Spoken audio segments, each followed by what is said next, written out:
ഇന്ന് നമ്മൾ ഉണ്ടാക്കാൻ പോകുന്നത് എഗ്ഗ് മലായി മസാലയാണ്. അതുണ്ടാക്കുന്നത് എങ്ങനെയെന്ന് നോക്കാം. അതിനു വേണ്ട ഇൻഗ്രീഡിയൻസ് എന്തെല്ലാമെന്ന് നോക്കാം. ഞാനിവിടെ 4 മുട്ടയാണ് പുഴുങ്ങിയെടുത്തേക്കുന്നത്. അത് നമുക്ക് രണ്ടായിട്ട് മുറിച്ചെടുക്കണം. അതിലേക്ക് വേണ്ട ബാക്കി ഇൻഗ്രീഡിയൻസ് എന്തെല്ലാമെന്ന് നോക്കാം. ഞാനൊരു മീഡിയം സൈസ് 2 സവോള അരിഞ്ഞെടുത്തിട്ടുണ്ട്, 3 പച്ചമുളക് എടുത്തിട്ടുണ്ട്, ഒരു വലിയ കഷ്ണം ഇഞ്ചി എടുത്തിട്ടുണ്ട്, 2-3 വെളുത്തുള്ളി എടുത്തിട്ടുണ്ട്. ഇതെല്ലാം നമുക്ക് നല്ല പേസ്റ്റ് പോലെ അരച്ചെടുക്കണം. അതിലേക്ക് വേണ്ട മസാലപ്പൊടികൾ എന്തെല്ലാമെന്ന് നോക്കാം. 1 ടീസ്പൂൺ ജീരകത്തിൻ്റെ പൊടി എടുത്തിട്ടുണ്ട്, നമ്മുടെ ചെറിയ ജീരകത്തിൻ്റെ പൊടിയാണ്. 1 ടീസ്പൂൺ ഗരം മസാല എടുത്തിട്ടുണ്ട്, 1/2 ടീസ്പൂൺ കുരുമുളക് പൊടി എടുത്തിട്ടുണ്ട്, കുറച്ച് മല്ലിയില എടുത്തിട്ടുണ്ട്. അതിലേക്ക് ഒരു 1/4 കപ്പ് പശുവിൻ പാലാണ് എടുത്തേക്കുന്നത്. ഇത്ര ഇൻഗ്രീഡിയൻസ് ആണ് അതുണ്ടാക്കാൻ വേണ്ടത്. അതിന് ഉണ്ടാക്കുന്നത് എങ്ങനെയെന്ന് നോക്കാം. ഒരു പാത്രത്തിലേക്ക് എണ്ണ ഒഴിച്ചതിന് ശേഷം അതിലേക്ക് നമ്മൾ അരച്ചു വെച്ചേക്കുന്ന സവോളയും ഇഞ്ചിയും പച്ചമുളകും വെളുത്തുള്ളിയും കൂടെ ചേർത്ത മിശ്രിതം ഇതിലേക്ക് ചേർത്ത് നല്ലതായിട്ടൊന്ന് വഴറ്റി കൊടുക്കാം. അതിൻ്റെ പച്ചമണം എല്ലാം മാറുന്നിടം വരെ നമുക്കിത് വഴറ്റിയെടുക്കണം.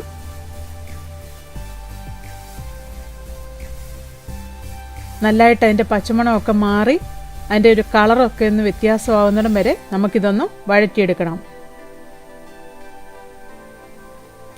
നമ്മുടെ സവോളയുടെയും ഇഞ്ചിയുടെയും പച്ചമുളകിൻ്റെയും ഒക്കെ കളറൊക്കെ മാറി നല്ലതായിട്ട് വഴന്നു വന്നിട്ടുണ്ട്. അതിലേക്ക് നമ്മൾ എടുത്തു വെച്ചിരിക്കുന്ന മസാലപ്പൊടികളെല്ലാം കൂടെ ചേർത്ത് കൊടുക്കാം. ജീരകത്തിൻ്റെ പൊടിയും ഗരം മസാലയും കുരുമുളക് പൊടിയും ചേർത്ത് നല്ലതായിട്ടൊന്നുകൂടെ വഴറ്റിയെടുക്കാം. ഇതെല്ലാം പച്ചമണം മാറുന്നത് വരെ ഒരു 2-3 മിനിറ്റ് നമുക്കിതൊന്ന് വഴറ്റി കൊടുക്കാം.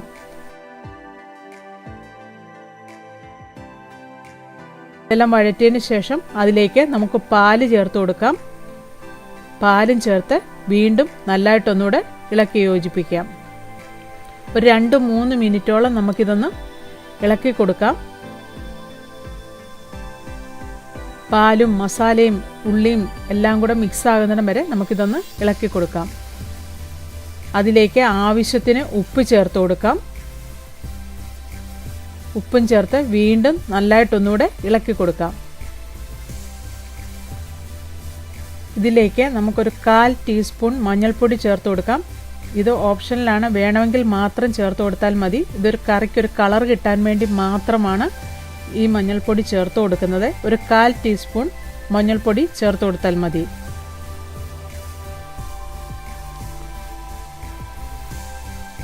ഇതും ചേർത്ത് വീണ്ടും നല്ലതായിട്ടൊന്ന് ഇളക്കി യോജിപ്പിക്കാം. ഇതെല്ലാം നല്ലതായിട്ട് ഇളക്കി യോജിപ്പിച്ചതിന് ശേഷം അതിലേക്ക് നമ്മൾ മുറിച്ച് വെച്ചേക്കുന്ന മുട്ട ചേർത്ത് കൊടുക്കാം. ഞാനിവിടെ 4 മുട്ടയാണ് എടുത്തേക്കുന്നത്. അത് നടുകെ മുറിച്ചിട്ടാണ് ഇതിലേക്ക് വെച്ച് കൊടുക്കുന്നത്. ഇതെല്ലാം ചേർത്തതിന് ശേഷം ഉപ്പ് ആവശ്യമുണ്ടോ എന്ന് നോക്കുക. ആവശ്യമുണ്ടെങ്കിൽ ഉപ്പ് ചേർത്ത് കൊടുക്കാം. കറക്റ്റ് പാകത്തിനുള്ള ഉപ്പാണ് ഞാനിവിടെ ചേർത്തേക്കുന്നത്.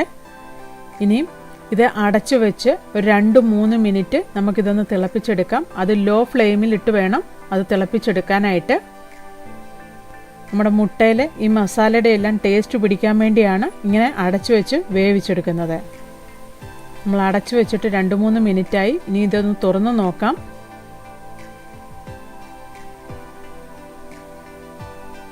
നമ്മുടെ മുട്ടയിലെ മസാലയുടെ എല്ലാം ടേസ്റ്റ് പിടിച്ചിട്ടുണ്ട്. ഇനി അതിലേക്ക് നമ്മൾ എടുത്തു വെച്ചിരിക്കുന്ന മല്ലിയില ചേർത്ത് കൊടുക്കാം.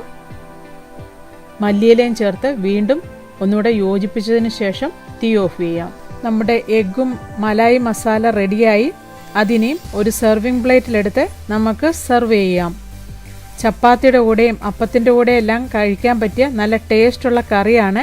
എല്ലാവരും ഇത് ഉണ്ടാക്കി നോക്കണം. ഇഷ്ടമായെങ്കിൽ ലൈക്ക് ചെയ്യണം, ഷെയർ ചെയ്യണം, കമൻറ്റ് ചെയ്യണം.